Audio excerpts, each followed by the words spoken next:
So our moderator is going to be doing an introduction for our panelists, but allow me to tell you a little bit about our wonderful moderator this morning. So Tony Martignetti has been serving the needs of nonprofits since 1997, which is actually 20 years ago. Can you believe 1997 was 20 years ago? Move on. How did that happen? Move on. So Tony is known these days for hosting Tony Martignetti Nonprofit Radio, which I hope some of you tuned into. It's a great show. You can find it on iTunes. I hope you enjoy it. He also consults through Martignetti Planned Giving Advisors. He knows a lot about planned giving. And he also has a book available, which is called Charity Registration, State-by-State Guidelines for Compliance. It's a juicy read. I read it aloud to my child before bedtime every night. It's a great book. He's actually going to be leading a workshop. Move along again. Well, again, with the He's actually going to be leading a workshop on that same topic here in January if you want to know anything about charity registration laws and how they affect you. But for a much bigger laugh than charity registration, you can also catch him doing stand-up comedy around New York City sometimes. And he gets quoted in the New York Times, the Wall Street Journal, and the Chronicle of Philanthropy. He gets around with all of his wise words. One other tidbit. In the Air Force, during the Reagan years, Tony controlled the keys to 10 nuclear missiles.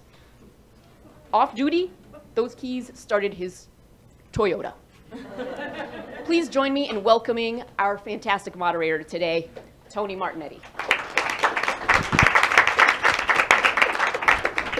We are all involved in fundraising in one way or another. It's touching it's our work, if not every day, darn close. So we all understand the importance of the ask. If we're not asking for gifts, we're not going to get gifts. I want to share the story of my very first ask, which was in 7th grade, when I had a terrific crush on Lisa Maggio. And I chose the moment to ask Lisa to go steady to be our 7th grade dance. We were there in the gymnasium.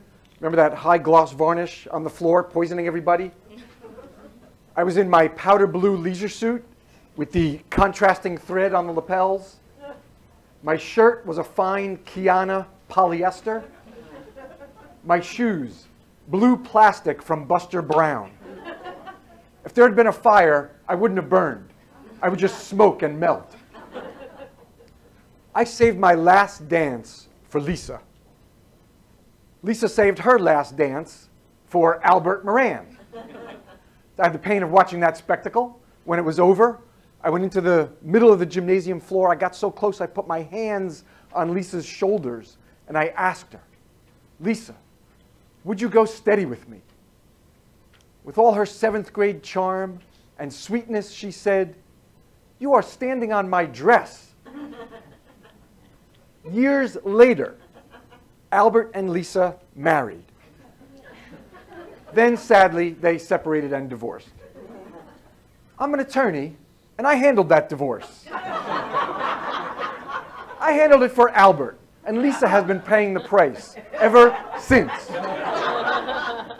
Tracy, thank you so much for a very warm introduction. A slander lawsuit is coming in two violations of two counts of slander. We're here to talk about collaboration and impact.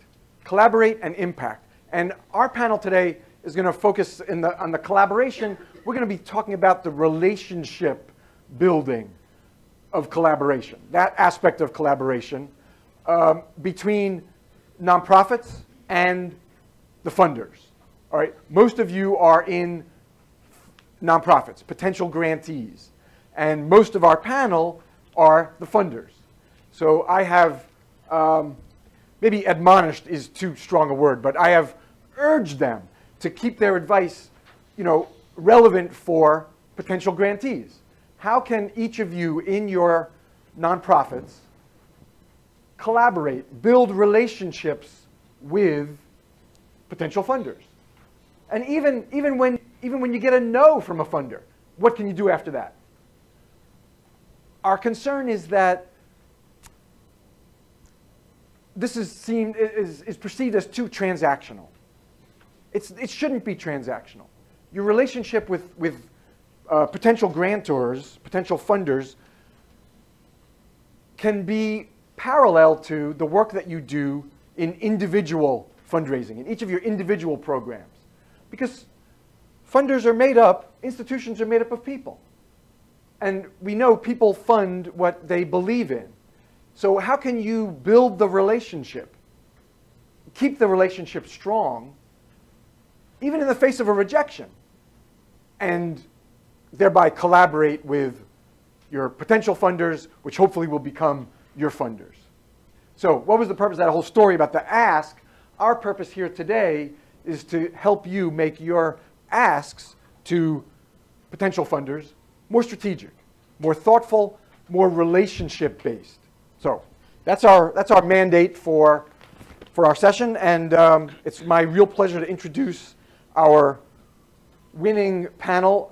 Beginning with on your left is Caitlin Mitchell. Caitlin is a program and evaluation officer with Empower, the Emerging Markets Foundation. Their work is around at-risk youth in emerging markets in Colombia, Mexico, and South Africa. Next, moving to your right, Dan Werner. Dan is Social Justice Program Associate with the Arcus Foundation. Their priority is LGBT social justice. Then we have Amy Berman. She's Senior Program Officer at the John A. Hartford Foundation, and their work is around improving the health of older adults. Christine Kang, Associate Program Manager at Project Sunshine. She is our sole panelist who is among you, a part of the nonprofit 501c3 community. And their work at Project Sunshine is direct support to pediatric patients and their families. And Anthony Sanchez, welcome. Anthony is Corporate Social Responsibility Manager at American Express. Their three priorities around CSR are preserving historic places, developing new leaders, and encouraging community service. Each of their fuller bios is outside. Please, let's give a warm welcome to our panel, please.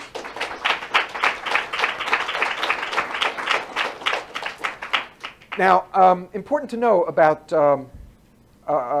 Christine and Anthony, they could be holding hands. American Express is funding Project Sunshine. So we brought to the panel one team that is actively collaborating.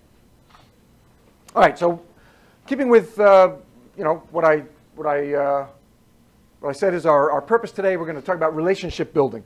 So I'm going to start with the most basic question. I may as well start with Caitlin. Creating strong relationships with funders. Again, for our audience of small and mid-sized nonprofits, how can they? What's one or two ideas that come to mind about creating that strong relationship at the outset, at the beginning of the potential relationship? Well, is this on? Yes, great. One unique thing about Empower is that we strive to and have the opportunity to fund an organization for up to 10 years. And I say that because when we enter a collaboration with a new organization, there is not the idea that the organization is going to do everything perfectly, but there are a few characteristics that are really important to us. The first, I would say, is just honest communication. I've had a number of grantees over. It's inevitable that you will have adversity, that something won't go well, won't go as planned. And as a program officer in charge of managing our relationship, the most helpful thing to me and the kind of like star grantees versus ones that are a bit more difficult. Yeah, we want to be star grantees. Yes, are just those who communicate, explain that there are delays in the project, often, most of the time, for very legitimate reasons. And in addition to that, not only say, unfortunately, Caitlin, there's been a delay or we weren't able to do this activity, but also have already problem solved around how to either overcome that challenge and or a different activity. So one grantee in Oaxaca, Mexico, the end of their year-long program, which was a leadership training for a group of 20 young people, was to take them to Mexico City. These are young people who had never really been out of the municipality in which they lived. And right before, or a few weeks before, they were supposed to go to Mexico City, there was extreme violence in their community, and a lot of parents rescinded the permission for their young people or their children to go. So 6 of 18 that were planned to go were able to go to Mexico City. And that would be a big sort of like, ugh, what's going on? But when they approached me, they said, listen, only 6 of 18 could make it. We still went on the trip. They still did all the activities. And we did a camping weekend closer to the community in which they live, where 16 of 18 were able to participate. We still went through the leadership training we had hoped for, the themes, the bonding that took place. And they still had that sort of new and broadening horizons experience. And Caitlin, we're going to have a chance to talk about some examples of impact, so we'll definitely get to that. Cool. So basically, it sounds like you're suggesting honesty. If there's tribulations, if there's trouble, let your funder know. Yes. Boom. Much more concise than me.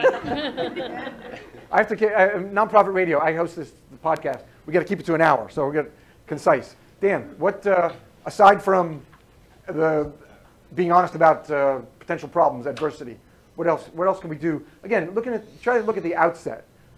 Maybe we don't even have a relationship yet. It's up to you, but early on, at least. No, that's great, and I would echo exactly what was just said. I would also say, from the outset, you're a new grantee, and speaking from the position of the foundation where I work and some of the other foundations that we partner with, I don't want to misspeak or anything, but a new grantee is a new amazing relationship that your program officer is excited about and the foundation is excited about.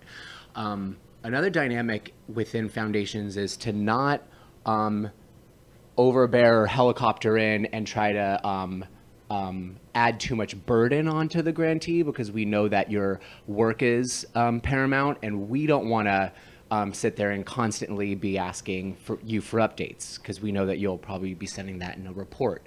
So I'd say take the onus and agency to reach out to us and share updates in the interim. We love when we get interim updates. If you're, and I'll keep it quick with this story, we have a grantee out in the rural area of California, and the rural areas of California have more of a kind of economic climate of the U.S. South. It's not all LA and the Bay Area. We get updates about wins that they get at the local school board level and within the local court systems. And we love hearing those stories, and we share them throughout our foundation, and it goes all the way to the board level. So I would just say be open and honest with us, and feel free to reach out, and don't think they're the big foundation black box and we will send them a report later. Yeah, awesome. Open, honesty, and even reporting when it's not required. Correct. Right? You welcome those. Yep. Okay. Mm-hmm. Amy Berman? And by the way, let me also just remind each of you, if you don't have the mic, you can still speak. You'll be heard by this fancy like omnidirectional one. So no, you're welcome. You should have it. Yeah. Okay. But if you make some quip or something, you'll be heard. Okay. It won't. So keep it clean, because it's going to be heard. It's going to be preserved. Please, Amy Berman. What advice for that starting that relationship real strong? So I'm going to go to before you're even a grantee, and I agree with everything that I've heard so far. But before you're a grantee, this is your opportunity to really understand who it is you're going to be meeting with.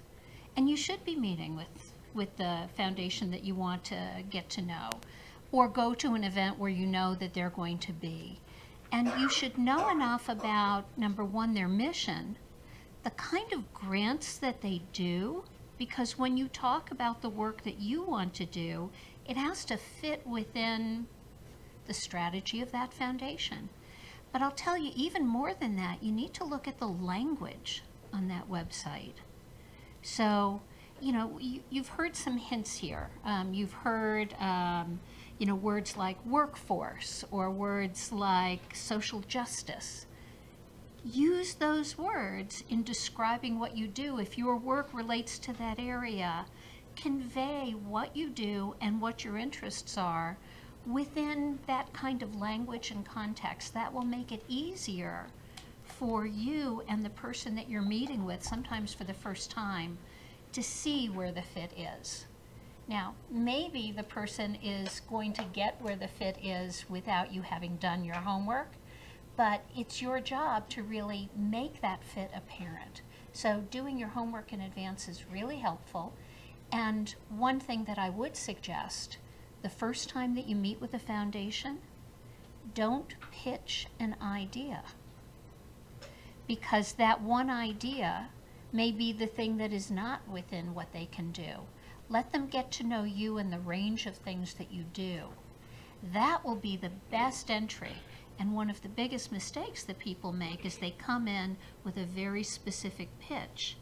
And there are other things that we then didn't get to talk about, and that's the thing that would have been the right fit. And are you starting to hear the parallel between your individual giving and your potential institutional funding?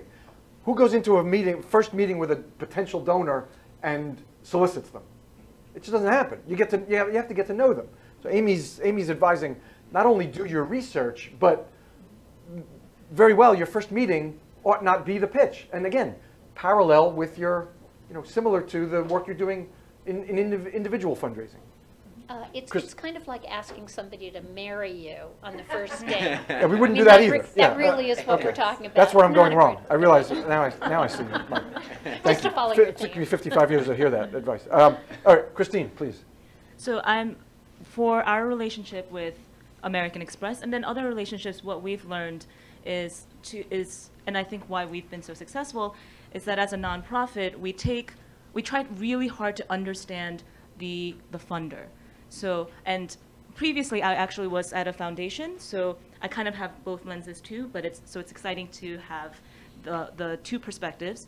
But I think it's sometimes easy to think of funders as, oh, they have all of this money and power, so I'm just going to go in and they must be able to do X, Y, and Z. I think there's a lot of assumptions and expectations that come with that relationship. But to think about the relationship from the point of view of how can I be helpful? What is the funder going through? How can we make their lives easier while also maximizing our impact? So it's not just about, I need this from you, I want to get X, get Y, but okay, how can we create a conversation around, so for us at Project Sunshine, we focus on pediatric healthcare.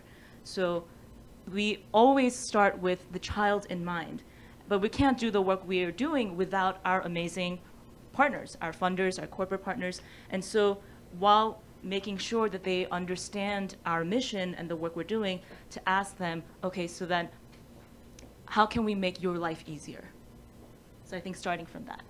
And doesn't that sound like something you would ask, maybe not in those exact words, but parallel, again, in your individual fundraising? What is it about your work, what is it about our work that interests you, that motivates you, that moves you? And what's, in terms of the suggestion, how can we make your life easier? Are there different methods of giving that we could talk about? Maybe a planned gift makes more sense for you. Maybe it's structured over a period of years. Maybe it's a one-time outright gift. Maybe it's a gift of something other than cash, gift in kind, some other kind of asset. So, again, the suggestion, how can we make your life easier? You're always thinking about how you can help your donors to make gifts to you. See these parallels. Anthony, please.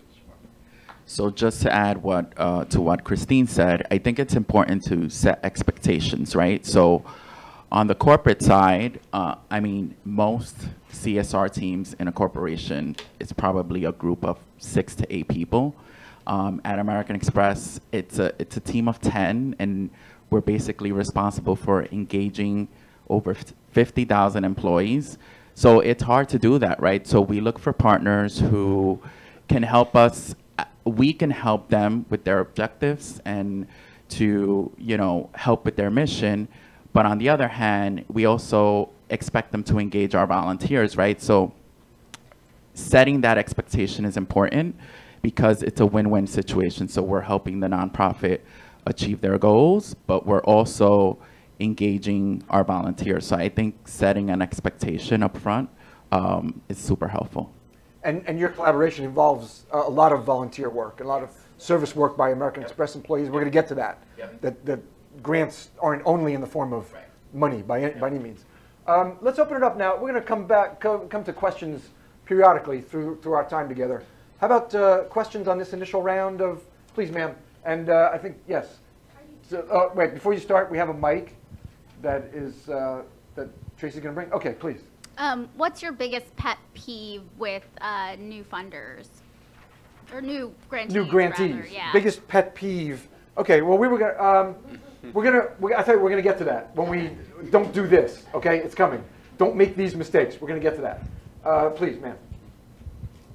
Hi. I was wondering how open funders are to meeting new people, like cold calls, email or phone call. Like, how approachable would you say you are?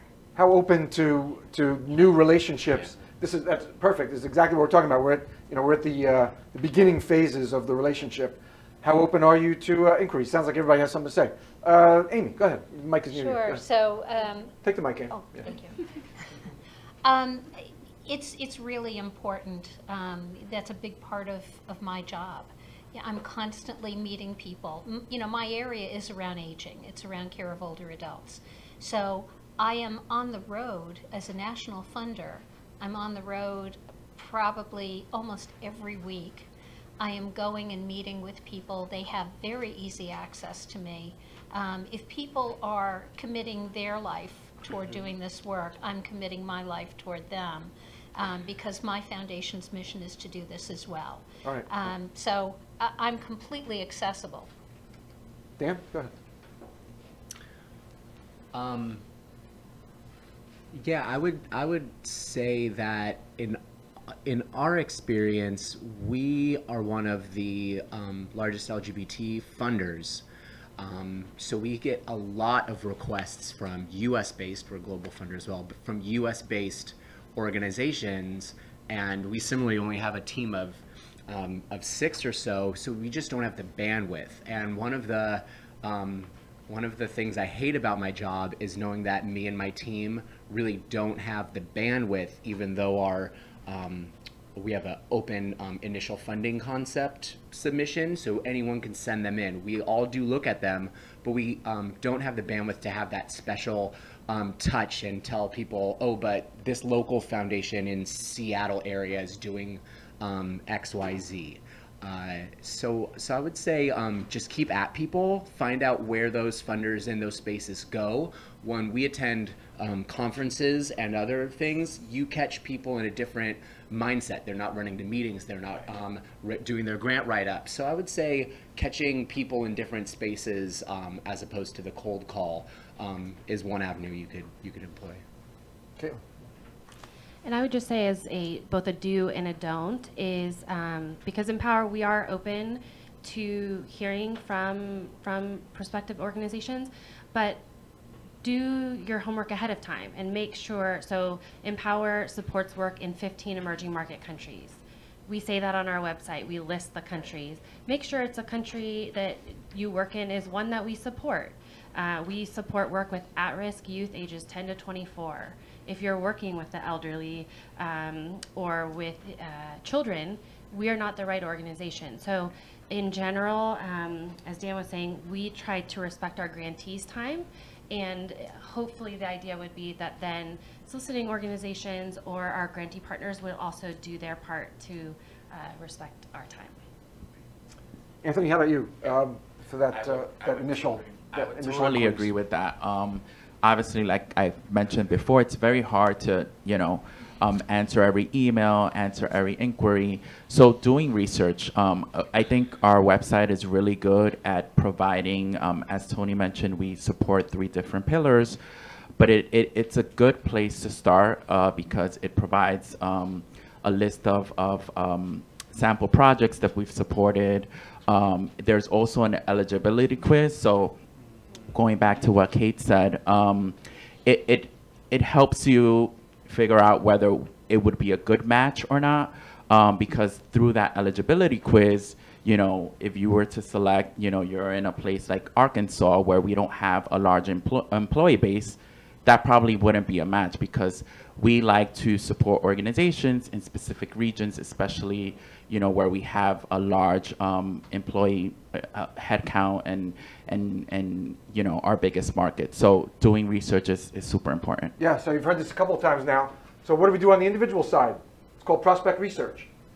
You got to do it on the institutional side too. You don't want to embarrass yourself by, let's say, failing to send a letter of inquiry if that's part of if that's the first step that a funder wants. You know, so don't misstep by not doing your research. Yes, the gentleman had a question. Yeah. Go ahead. Thank you. Amy, you spoke about alignment. And my question is, there are the NTE codes that define different areas are not up to date. There's nothing for food waste, nothing for gun control, nothing for sexual harassment. How do you suggest nonprofits work when they're in these spaces that are not defined by an NTE code in better tracking down a good foundation for them? So forgive me, what is an NTE code? The NTEE codes, I'm sorry, are defined by the IRS and in the nonprofit space, and they are four-digit numbers that say that this is for a hospital, education. It's a coding system that's used to basically identify what philanthropic and charitable space organizations are in, and they're not up to date. So I know NT stands for National Taxonomy. Yes. EE, I don't know what that stands for. I think, unless I had the numbers wrong. But yeah, it's as you said, it's a system of describe. What is it? Tax-exempt entities. National Taxonomy of. Okay. And by the way, so we have a little gift for everybody who asks a question. We got these peppermint lifesavers here that there's no way the panel is going to eat all these or even want to, because then they'd be spitting white stuff in the front row. That's a terrific question. That is a terrific question. So what do you do when you can't easily identify the organizations that would be the best possible fit because the taxonomy is not correct? It doesn't really cover what you do. And, you know, the world of philanthropy, the world of not-for-profits, the world of social justice, et cetera, is constantly evolving. So it's never going to fit neatly. The things to do are think about the conferences that you go to, the people who are the leaders in the field, and look at who their funders are, because that is easy to identify. So right there, simply by going to your go-to sources, you will be able to, through their websites, identify information. Even if it's not easily available in other forms, you can then find, you know, the ways in which things do get funded, and those would be the places that I would start with. Also, what about using the Foundation Center? Maybe you can help us, Kate, Tracy, using the Foundation Center as a resource for doing your research to find funders working in your areas, right? Yeah, I mean, in the olden days, it was a little bit trickier to find the most up-to-date coding that would be useful for organizations working on new, innovative types of things. That being said, with our newer kind of e-reporting system, a lot more current and brand new innovative information is able to get into our database quicker. However, for anyone who's staying for the afternoon, we're going to have a panel all about resources that can help you in collaborations and all the things that come along the way. So we'll talk about that kind of stuff a little more at that time as well. Okay, and also, if people do want to use the Foundation Center as a resource and don't know how, they can come in and get training, right? Yeah, anytime. We're open to the public, and we have classes that'll show you how to use it. Yeah, okay. All right, I got one more lifesaver to give away before we go back to our panel. Tony, can I add on that? Oh yeah, Dan. I've heard conferences, and I've said it as well, being echoed as find funders there. I also know that that could be a barrier to many people. I've gone to more conferences in the short amount of time I've been in philanthropy more than I had working in education nonprofits and other places. But what is great are these things. You could attend a conference digitally, and you can see the conversations that are happening. You can see the players, you can see the panelists, you can see what they're retweeting and building off of each other to basically put yourself in that space and find out who's doing what and how they're framing it. So I'd also add on that. It's a great barrier to overcome. I've been live tweeting you guys throughout this conversation, by the way, some of your hot tips. Excellent. Make sure you use the hashtag if you are live tweeting FC Collab. Thank you. I work for a nonprofit that has a number of current donors or institutional donors who have other grantees that are in similar populations, and as a part of our gift, they've required us to have some sort of programmatic component where we receive funds and then give to that organization as a pass-through, and it may represent a very small portion of another gift that they give to that organization. But I'm curious if any of the funders on the panel have experiences with this, and what are some best practices and expectations that you have of the programmatic organizations? Who wants to take it? Amy? I'm happy to. So we don't do that. But I will say one thing that we do as a national funder, it is possible that a grantee who is doing incredible work may not know about other people who are doing incredible work. And so sometimes we will put together unusual relationships where we are bringing together a group of people for a higher purpose to do national work. And so usually, those are fostered over the course of maybe a year, and, we may have a planning grant to see whether or not they can figure out how they can work together. But we're doing work in, let's say, the field of palliative care, work around end-of-life care. We have many organizations that we've put together grants. I have one grant where well, and we're going to have a chance for examples later. Yeah. Can we, okay. I was just going to say each organization gets their own money, but then there is money for them to convene and come together. Anybody else want to respond to her question about the expectations? No? Okay. All right. We'll come back. We'll come back and do some more questions shortly. Let's move the relationship on a little bit now. We're not at the inquiry stage. We're not at the opening stage. Now we're funding. You've selected a grantee. How can we keep the relationship strong? Now, we already heard report when it's not necessary. Keep us involved. I'm still. You can't repeat your ideas. You got to come with multiple ideas. That's why you're here. We also heard share adversity, tribulations, difficulties along the way. What other advice? Again, keeping the relationship strong now that we are funded. Who wants to? Anybody could start. Okay, go ahead. One thing that can be a challenge, but I think is also easy to find a potential volunteer for, that really makes a difference for us, is around honestly high quality pictures of the work that you're doing. If you have a really active social media page, and the reason is that we are not an endowed foundation, so we report to our donors about the work that we're supporting. And it's really helpful, and unfortunately, some of the grantees that get featured the most are those that have really great documentation of their own work. So not every organization can hire its own photographer, that's for sure, but I think that's a good niche that maybe a volunteer who wants to come learn more about your program, if they have photography skills, could be a really great way just to raise awareness about the work that you're doing. And can I suggest that maybe it doesn't have to be high production value to be moving and show impact.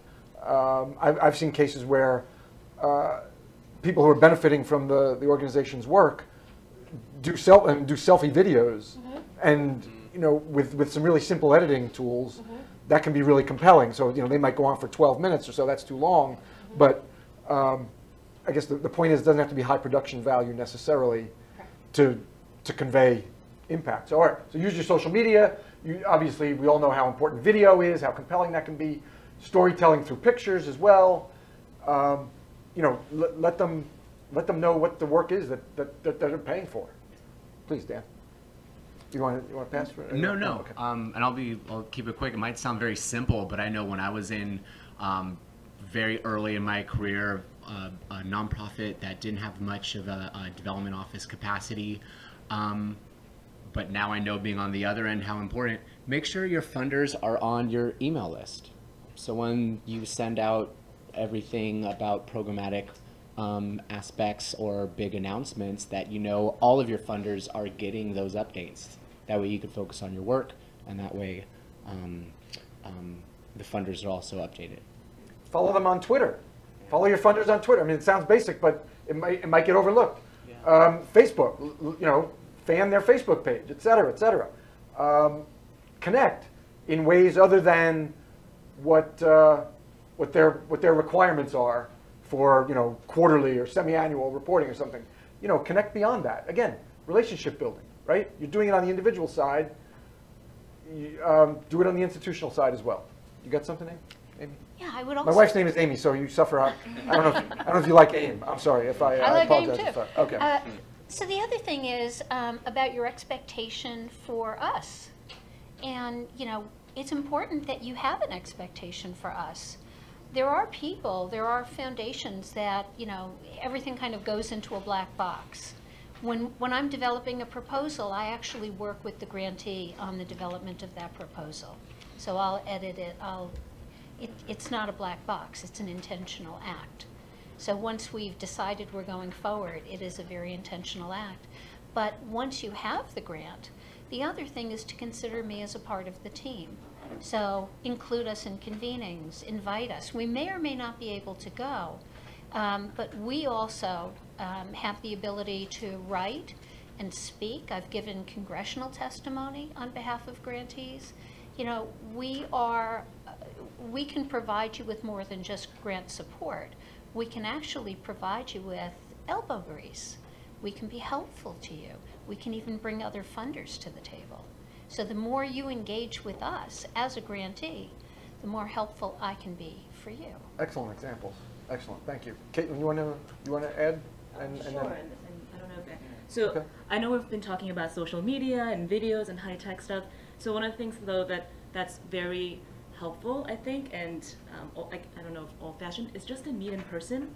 So for Anthony and I had breakfast today before we came here, and we try to make it a point to remember that, for organizations, companies, there's a person there that you're talking to who maybe just got married, or so to also build a relationship around the person, not just the institution.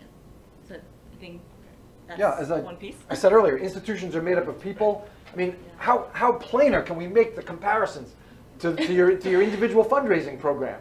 It's the same strategy. Keeping informed, inviting. You invite your major donors to things. Invite your institutional your funders. Like Amy said, they may or may not come, but the invitation should always be out there. They should be getting all your press, all your tweets, etc. Can't drive it home any cleaner. Go ahead. So on the corporate side, it's about being, you guys being flexible, right? Because yeah, I can support you through grant making and providing volunteers, but there's also other opportunities. So I always make it, I always make the effort of engaging nonprofits where our affinity groups at American Express, because if you're a woman empowerment organization, there's always a way to connect with employees in other ways, right? So we'll offer volunteers, but we can also bring awareness to our employees, and they can make individual donations through our employee giving campaign or through our Dollars for Doers program, or maybe it's an opportunity for you to come in and speak to a group of women and just bring more awareness. So the relationship doesn't just have to end at grant making.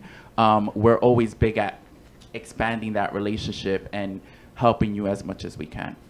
All right, this is the time we're going to turn to storytelling. I want to turn to some examples of how these strong relationships have impacted work on the ground. Use any example you like, one of your grantee organizations, and let's start with Anthony and Project Sunshine, and why don't you talk about the work that goes beyond, as you were just saying, perfect intro, beyond money. So we started our partnership with Project Sunshine back in 2010, and our biggest challenge at that moment was engaging those. I mean, we're American Express, so we have several call centers throughout the U.S., and it's harder to engage those employees who are, their job is basically being on the phone, being in a call center.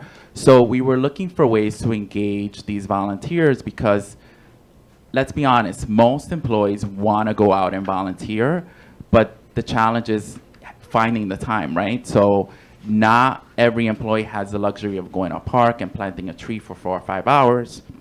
So we thought, why not start this partnership with Project Sunshine, who Christine can talk more about what they do, create these care kits that are prepared in-house, so employees don't necessarily have to leave the office to volunteer. It only takes 1 hour. We started that partnership back in 2010. Immediately, we got a huge response because, again, people felt like they were able to give back without having to invest too much time. Fast forward, I think 2 or 3 years later, the success of the program helped us build a case to go back to our leaders and say, hey, this is a great partnership. We're engaging more volunteers. We expanded then to other locations. And we've been partners now for 7 years.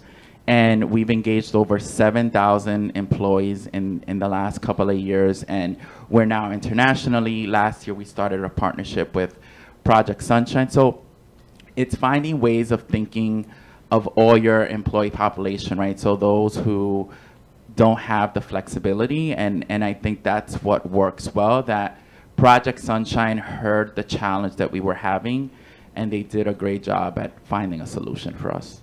Especially if you're talking to corporations. Think broadly. Again, of course, as we said, your first meeting is not going to be the solicitation. You're going to make some inquiry. So after you've done your research on the website, maybe talk to some other organizations that you know they're funding. You know, however you go about your research, especially talking to corporations, you want to think about volunteerism, because Anthony's point is employees do want to volunteer, and that often is a part of what companies want to give. So it's more than the money, especially not only limited to companies certainly, but especially companies. Don't think just about dollars.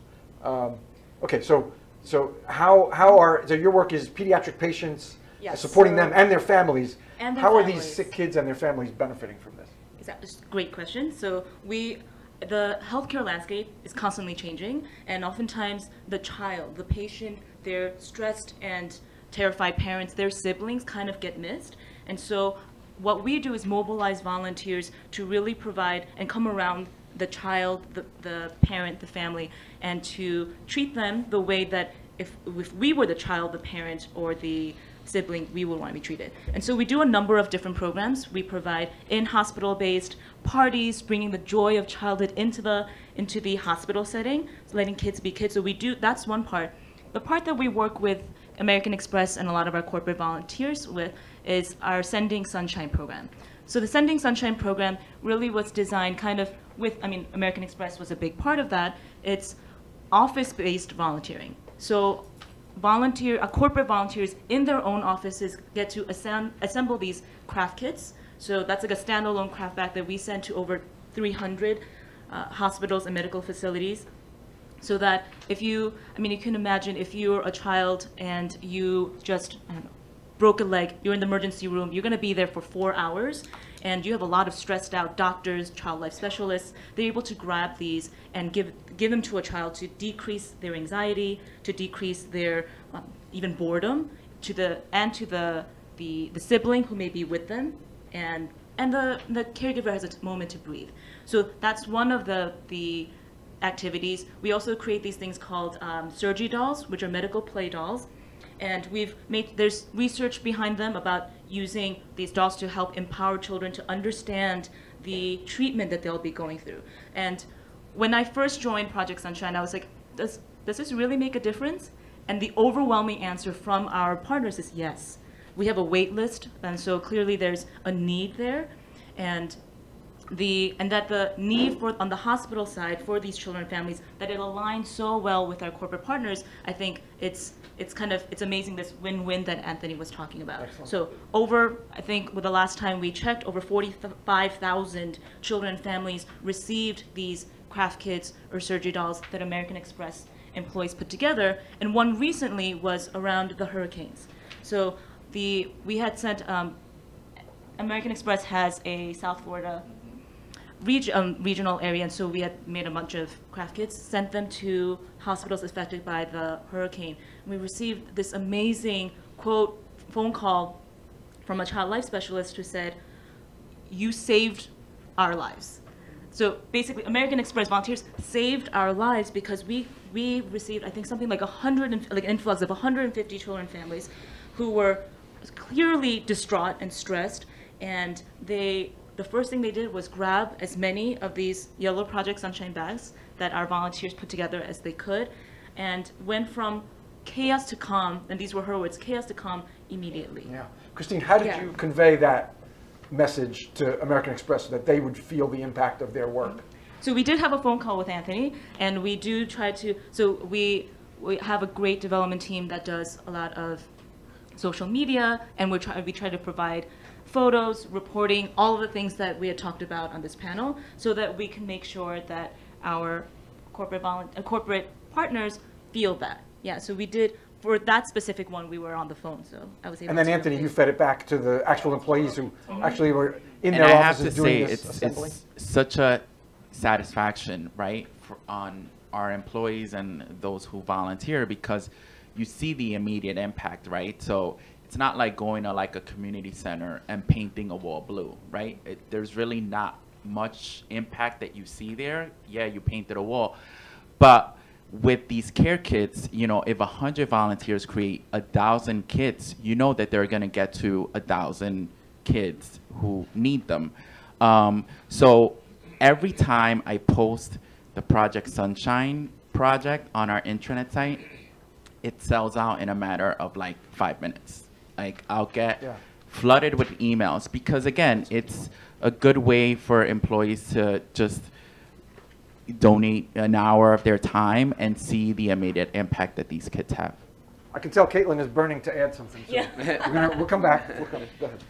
I just wanted to say this is an example of where that sounds like a phenomenal volunteer opportunity where it's both beneficial and it's a meaningful volunteer opportunity that's beneficial not just for the volunteer but also for the organization. And I just want to say this is one of those moments where feel free to push back against your donor, where if they're really excited and want to send volunteers your way and it's actually going to create more of a headache than be helpful, or if you work in a context where it's not appropriate to have Caitlin as a white 32-year-old American coming in, I'm thinking internationally, but with at-risk youth or more sensitive populations, feel free to say no.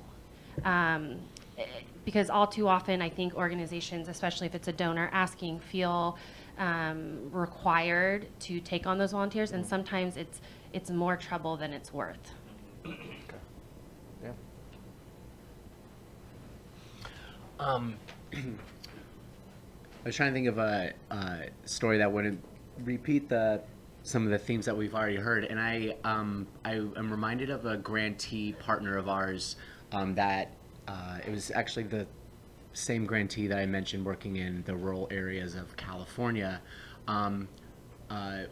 They've been a grantee of ours for 3 years, so not like a historic one for us, but not a baby. And we have had an amazing relationship. They send us the updates. We've curated this relationship. We took a tour of the Central Valley of California, seeing all the work that they've done. We brought our CEO, we brought our vice president, we met Dolores Huerta, and we really got to see their work. After that site visit, you can tell that the relationship kind of tipped a little bit. You could tell that we had a shorthand, we had a common connection, and fast forward to 2 weeks ago, the head of the project is doing great work and they're trying to scale their program. We shopped this program director to the Ford Foundation, to the Open Society Foundation, and to an anonymous donor that works in this space. We introduced them to like-minded funders that we know here in New York City because we know that their work is so amazing, in the rural areas of California, kind of far away from big foundation institutions, except for the California Endowment. So that's a story that I love, that I don't think that maybe a lot of grantees would think to say, please introduce us to your other funders. You might think that is an overreach or going past, but I think you can get a read on the relationship once it reaches that tipping point. That's something I'm sure a lot of organizations just wouldn't even think to do. Introduce us to your other funders. Yeah, we'll come back. Amy, you got an impact story? I do. I have an impact story. So in the foundation world, the most popular areas to fund are the arts, education, and children. And my foundation does not fund that. In fact, out of 105,000 foundations in this country, only 6 are primarily focused on older adults. So very, very small group of funders that do work nationally in this space. And we really care about creating age-friendly health systems. You know, how are they going to be responsive to older adults, caring about serious illness and end of life, and also about family caregivers.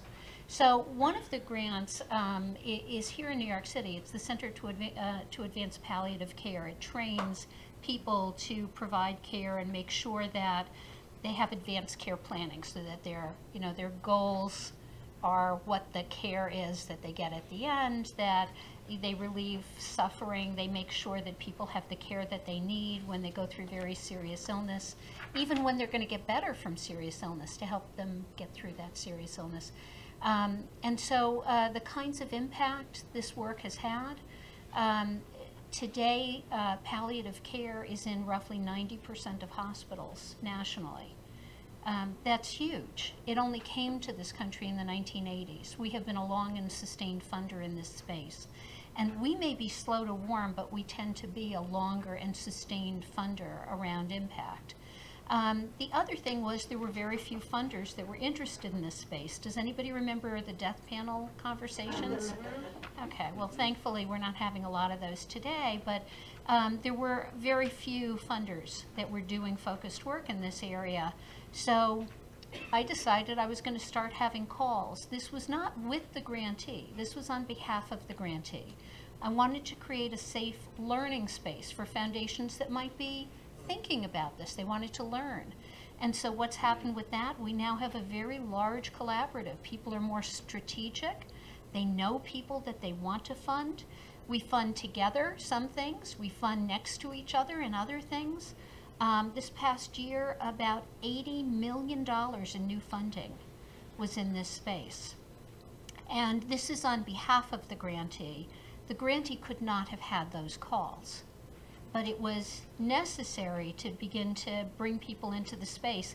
And now they're coming out of the woodwork. We actually did a grant to give somebody money to help coordinate this group, coordinate the calls and everything else. So the impact is huge. The only other thing about this was about 7 years ago, I was diagnosed with stage 4 cancer. And I had been doing this work long before. This is my area. But then I made a decision, how could I make use of the situation to further help the grantee? So I've been writing, speaking, we've put on congressional briefings together. So any other way that I can be helpful, I am definitely shoulder to shoulder with the grantee. Thank you for sharing that. Thank you. Caitlin, tell an impact story. Sure. And then we're going to come back to you. It'll be Peppermint Lifesaver time very shortly. After Caitlin's got an example. Yes, and I would just go back to, so Empower can fund your question around like what to do once you're already a grantee and kind of in the medium term, and how it can be really helpful for the relationship. So just to say, one of the key criteria we look for when determining whether or not we're going to fund an organization for a second, a third, a fourth year is this idea around, are they a learning organization? And by that we mean a couple of things. On one, really the most important is, like I said, we don't expect programs to go perfectly. There's challenges that come up. Youth are dynamic and changing, issue areas arise. But really impactful grantees that we have and great relationships and the really impactful programming are constantly learning and adapting and analyzing what went well, what is our strength, what's an area for improvement. And even, again, this same grantee in Oaxaca, Mexico, so in the course of their programming found that the middle school population that they were working with were engaging in self-harm and cutting. and they recognized we as an organization don't have the expertise on this, but they themselves reached out, identified an organization in Canada that focuses on this, and then came to us and said, listen, in our next grant, we would love to include a line item to have training on this to better serve our young people. And with the learning organization, I would just say also openness to feedback. We think, we support programs across the globe and sometimes see similar challenges and best practices. So it's not donor driven by any means, but being open to feedback is really important, even if you don't necessarily take it.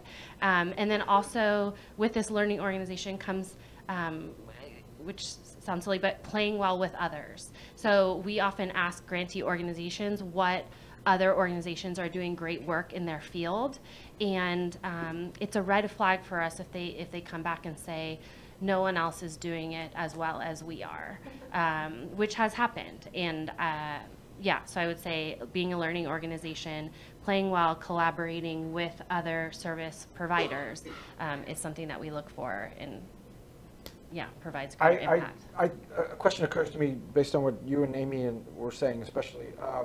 If you're being funded, what about, so if none of your funders ask, can we meet your other funders? If you're a grantee, what about saying, we'd like you to meet our other funders? What about the grantee putting that possibility together? Is there a downside? We're talking about, we do all the time. Could there be okay. Yeah. So the grantee could think of it if none of the funders do. Doesn't seem to be a downside to that. And I mean, okay, so the funders will come who want to come and collaborate with the others, and maybe some won't, but no disadvantage to thinking that way about bringing funders together. I so mean, we can be more some strategic. of you are thinking about it. If we come together, we can be much more strategic about how we do it. Sometimes it means we'll co-fund something, and sometimes it means if I know you're going to be doing this, it may not be public knowledge yet, it allows me to use resources in a different way. So it's helpful. Same as, I'm sure in your individual giving, you are introducing donors to each other, right? Whether they happen to both be the two Mets fans in New York or whatever. However it is, you're finding connections among your donors and you're introducing them. So why not do the same with the with your funders? All right, who's got questions? Okay. Do you have a question? You're dying for one of these. I know you are. Please, go ahead. Congratulations. Thank you. I've been waiting for one. I'm pretty new to grant writing, and I am representing a religious organization. My question really is around the process that you described in terms of meeting foundations and developing a relationship. First, how do you find events where you might network and meet foundation officials? And secondly, is there a protocol about when to send the letter of intent? In other words, do you call up, introduce yourself, and ask, can you send a letter of intent, or do you send the letter of intent and then follow up with a phone call? Okay, I'm gonna try to take the first part, which is, how do you find events and networking opportunities? I mean, if you're working in the field, if you're working in the space, you ought to be networked with the professional associations, the trade associations, subscribe to everyone's newsletter. Every funder you're interested in, get on their newsletter, and when they have events, you'll be the first to sign up. Okay, email, follow them on Twitter. So I think those are. Does that kind of you ought to be active in the space in which you're seeking funding. So be extra active. Yeah, Dan, you got some? One thing that I didn't know until I started working at a foundation is basically every issue area that philanthropy funds has its own, for more or less, lack of a better word for outside audiences, like trade association. We call them affinity groups. So you heard remarks about, AIDS funding during the 80s. There was actually an organization, one was very taboo, called Funders Concerned About AIDS. That has still stayed, and it's grown, and that's where all the AIDS funders go. There's that for Grantmakers for Education. There's an emerging movement for boys and men of color that were initial remarks. So find those places, and then you can kind of see how that ecosystem works. And I would say that's stuff you could do in your research and prospect and sleuthing and all those important things. And then the second part of her question was very mechanical about, do you make an inquiry and then send a letter of inquiry, or send a letter of inquiry first? I mean, I think a lot of that is going to be disclosed on a funder's website. So again, that goes back to doing that research at the early stage before you pick up a phone or start writing a letter. And I can't speak for all of them, but I know that a lot of times when LGBT organizations approach me and it's out of alignment, I guide them to that website, and sometimes I just say call them and email them and ask your specific question. Who else has a question? You're welcome. Let's go in the back, sir. Let's give them that as well. Thanks. Congratulations. Thanks. You started to touch on this a little bit. We're fortunately a very well-funded nonprofit that teaches kids math and science, and accidentally we fell into a new sector. We were helping out a private corporate funder by doing an activity in a hospital for kids who had cancer, which led us to develop a whole new product, for lack of a better word, educational product, to deliver collaborative, hands-on, project-based educational experiences for kids in hospitals. We don't have an opening into that funding world at all, because when they see us as in-school, after-school education center. They don't see us as dealing with kids in hospitals. As funders, how comfortable would you be if we called you, and we have good relationships with our funders, and said, do you know people in this other sector that you could introduce us to? Because we don't want to jeopardize our relationship with them thinking that we're going through mission drift, which we're not. We're just serving a different population. But we also kind of need help accessing that new hospital-based, kids who are sick with terminal diseases sector that we're not a part of. Can I'll open it up to the panel, but can I suggest that it would just be a matter of honesty with your existing funders and saying, we're not going through mission drift. Everything you're funding is still bona fide, and it's still our work, and we're committed to it, and you have our word, but we're also exploring something related and new for us. And do you know any funders in that space? I mean, is that anybody?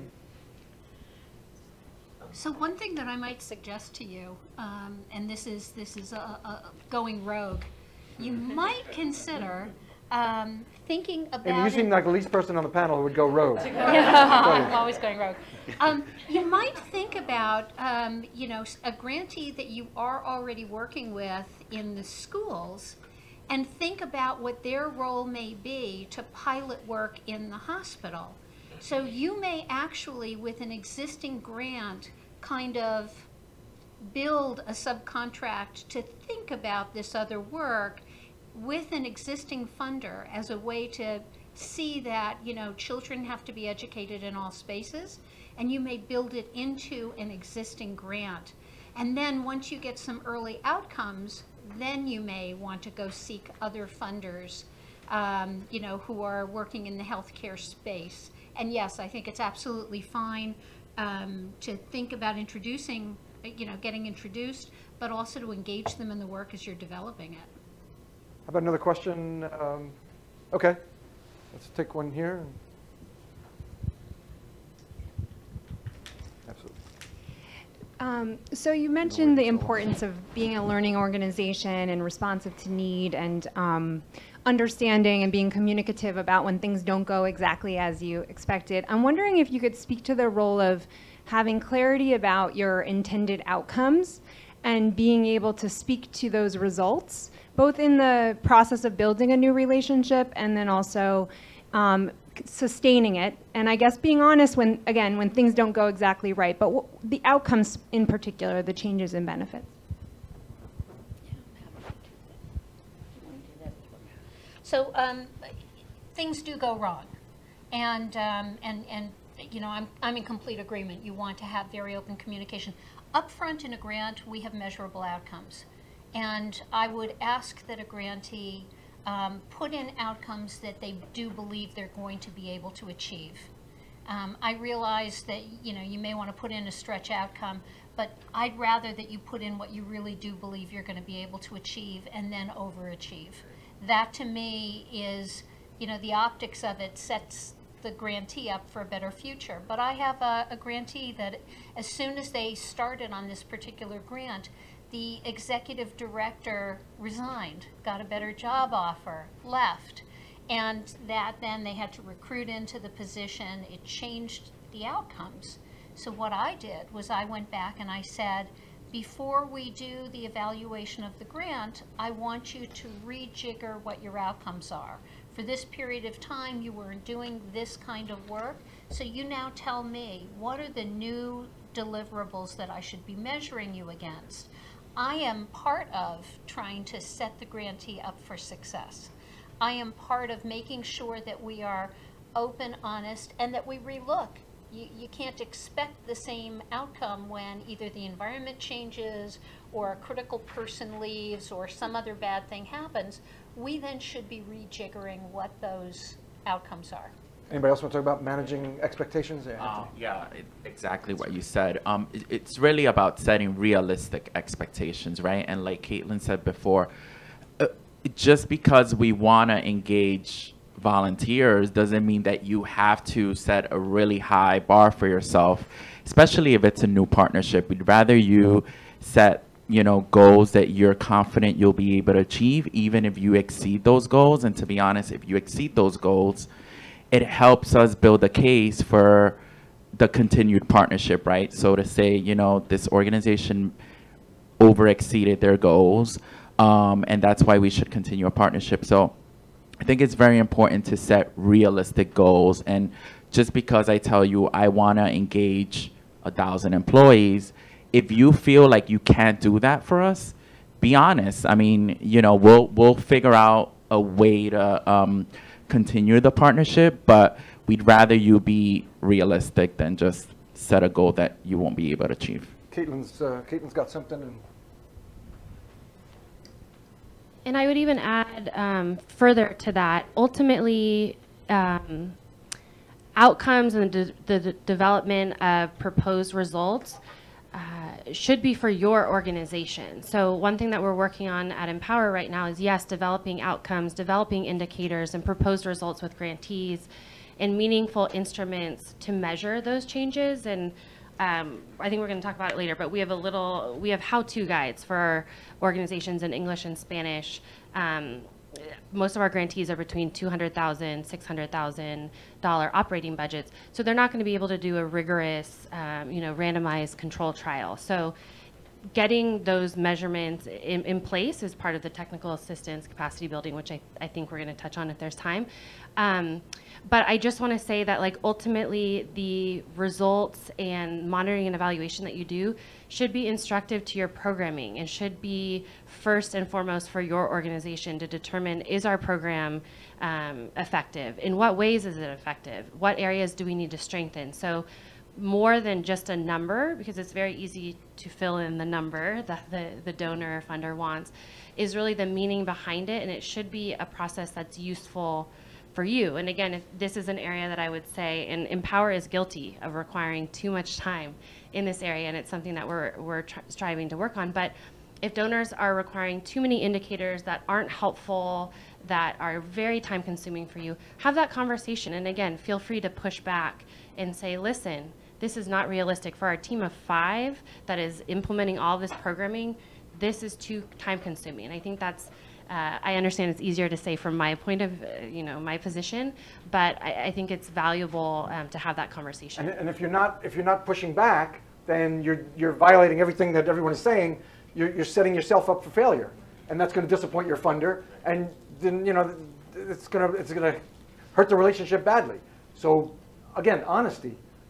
Push back if it's not right. If you can't engage 1,000 employees, let them know. Things are not going right. Again, as we talked about earlier, let them know. You got to keep the communications open. Otherwise, you're making a big mistake. It's going to come out. You don't want to get into trying to deceive people. Charlie, could I add one small, very quick part? And I love that. We have a part of our report, and we also are open to constant conversation where lessons learned and unanticipated results are embedded in the conversation and the reporting. So I think what makes us resilient people, resilient organizations, is what you learn from failure and how that makes you better in builds. In the opening remarks from Patricia, we heard about mishaps that that organization made in Bushwick in the 80s or 90s. It's not like she didn't add those in her remarks about where they've come, how they've grown, what impact they've had. That, at that time, failure or mishap was actually something that now she's including in her remarks years later. So I think you're, one reporting cycle that doesn't look like it's perfect isn't a problem in the long run. We're going to take a question right up here. We'll use this mic, okay, Tracy? Yep.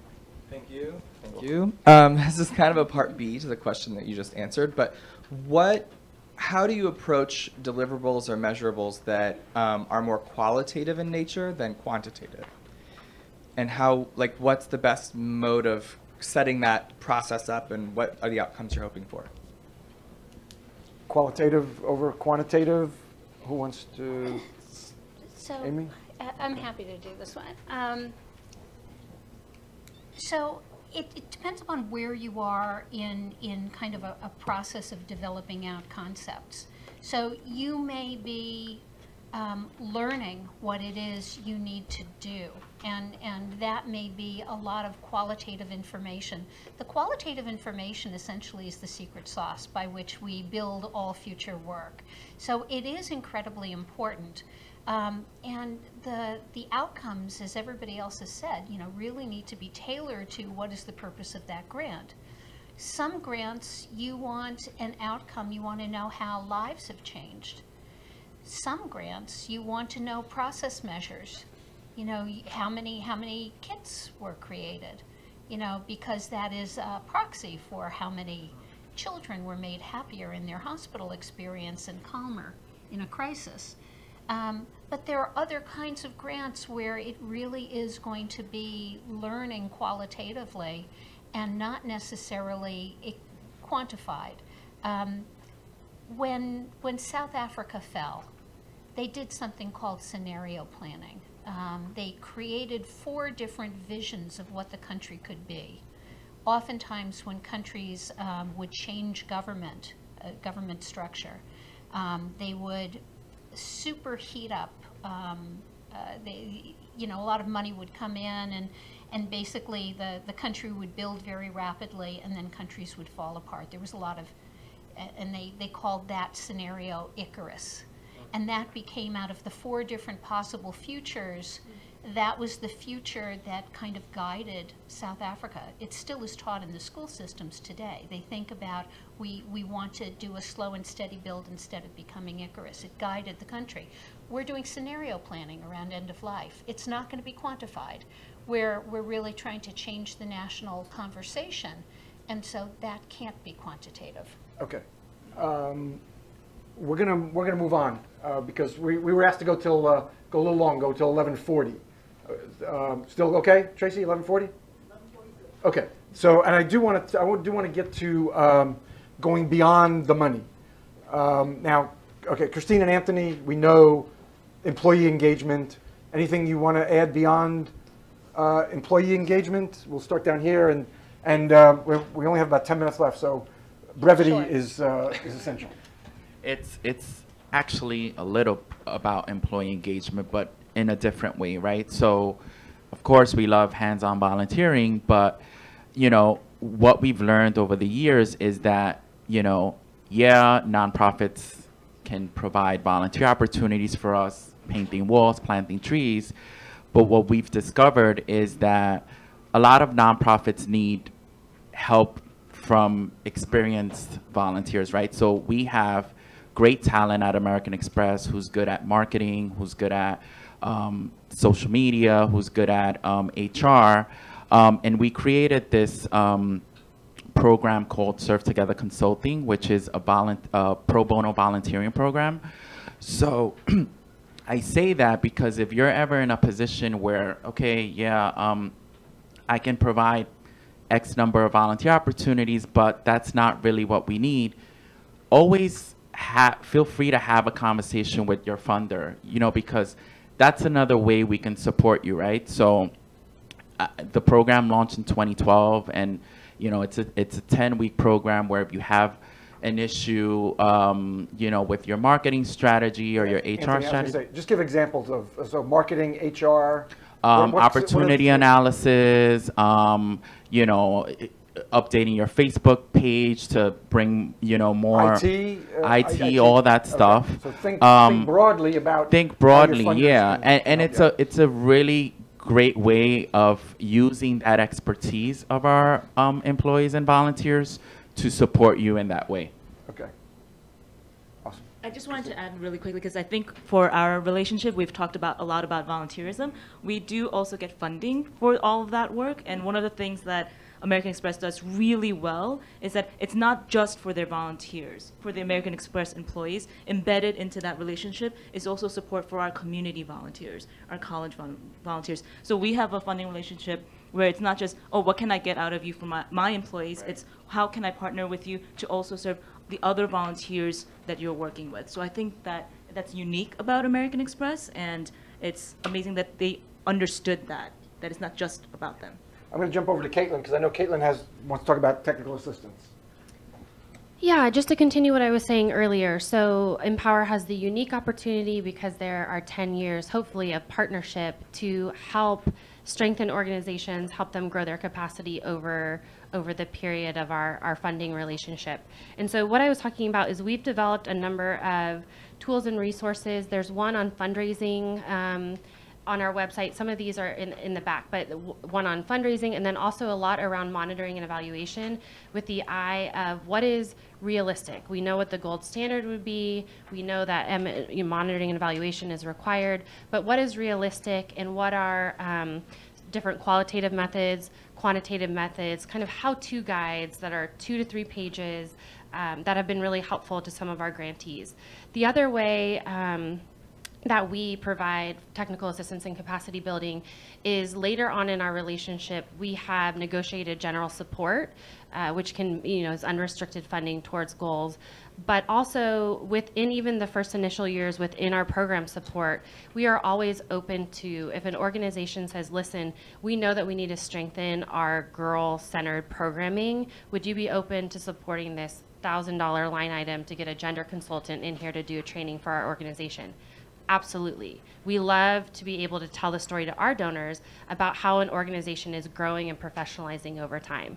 Later on in grants, we've even supported the purchasing and development of a Salesforce platform, the upgrading of a financial system. And again, this is after several years where we know they're a really solid organization providing, meeting results, and now we're in a place where we are open to funding the less sexy, software in some cases, but that really is impactful. This one organization in Brazil, the financial update that we did helped them reduce the time their annual audit took from 9 months to 5. So I would say be bold, be willing to explore, especially with a recurring funder, opportunities. And I think if you can sell it as strengthening the program, which a lot of these do, then I think there's the opportunity to include that within a regular program grant. Dan, you want to go beyond the dollars? No. No. Okay. Amy, last chance. Brief, please, because I have another topic I want to get to too. Yeah, no, I think you've gotten. Covered it? Yeah. Okay, so be bold. Think broadly. Yeah, same thing you do with your individual donors, right? You have something new you want to try. You look for donors that you think it may be a fit for.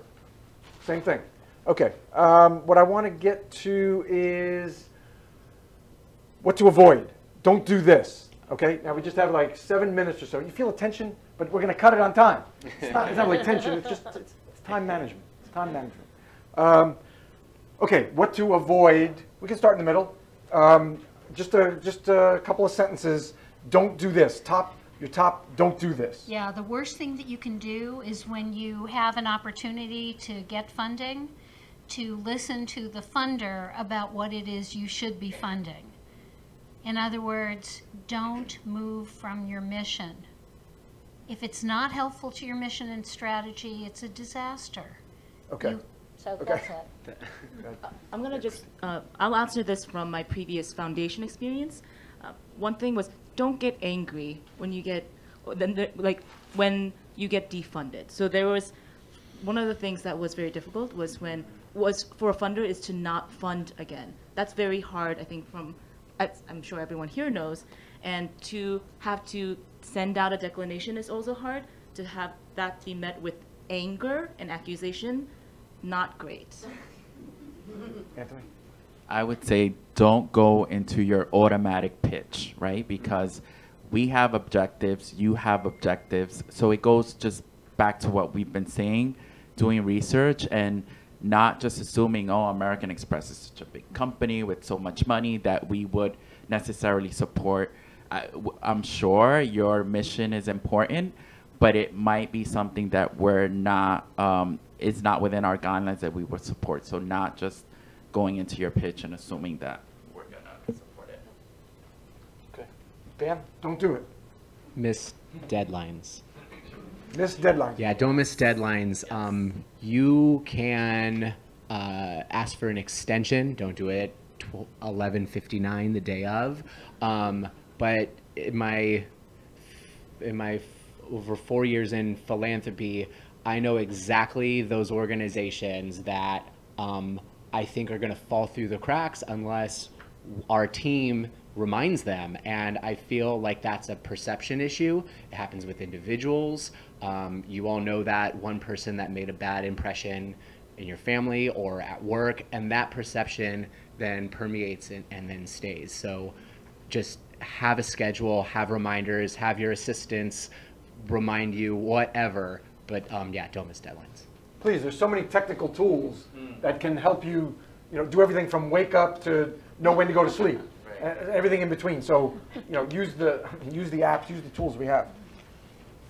One I would say is don't fall off the face of the earth. So we've had some grantees just disappear, and not communicate. And I would say even if it's a one line, again, in Mexico, right after the earthquake, we reached out to grantees, how are you doing? So, we're in the trenches, but thank you for thinking of us, boom.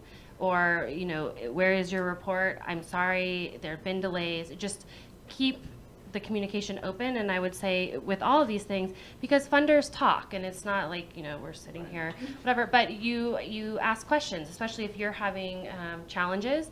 You might check with another funder and say, hey, Dan, we're experiencing this. What has your experience with organization X been? So just try to maintain good standing to the best that you can. Did you have a number two? You said there were two? Combined. They were combined. Okay. Okay. All right. So in our last 3 minutes, we're going to wrap it up with a top what to do. Okay. I want to end positive.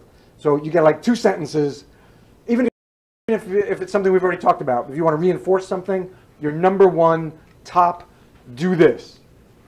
We only got 3 minutes, the whole thing. We can start down there. I will go back.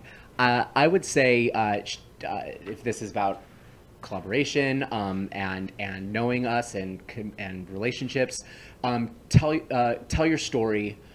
Stories, are the reason we have so many stories over time in human history is because we're wired for them.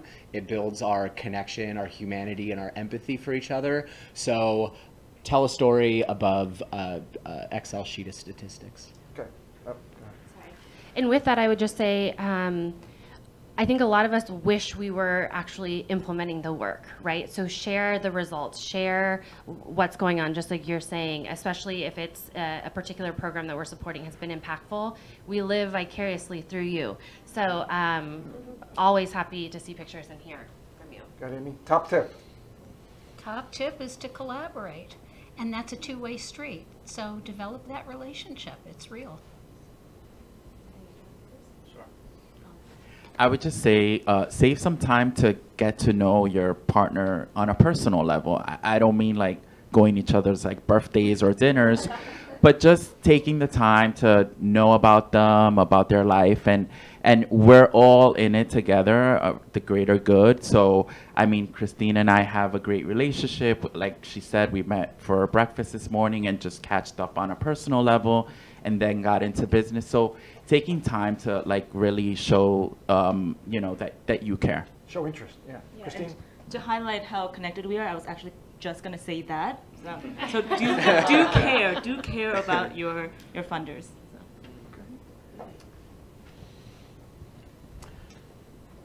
So please, let's join me in thanking. It's Anthony Sanchez, Christine Kang, Amy Berman, Dan Werner, and Caitlin Mitchell. Please join us. Thank you.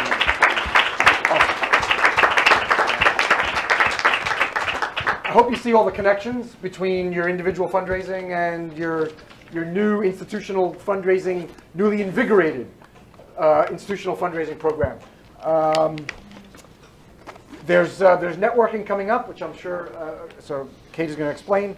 And in the shameless self-promotion department, I do host this podcast, Tony Martignetti Nonprofit Radio. It's a weekly podcast. If you want to know who the guests are each week, give me your business card, and you'll get one email a week, insider alerts. It'll tell you each week who the guests are. We talk a good amount about fundraising, but it's really all things that small and mid-sized shops struggle with. Big nonprofit ideas for the other 95%. So if you want to know who's coming up each week, just give me your business card. I'll be hanging around. Thanks so much for joining us for the panel. Thanks so much.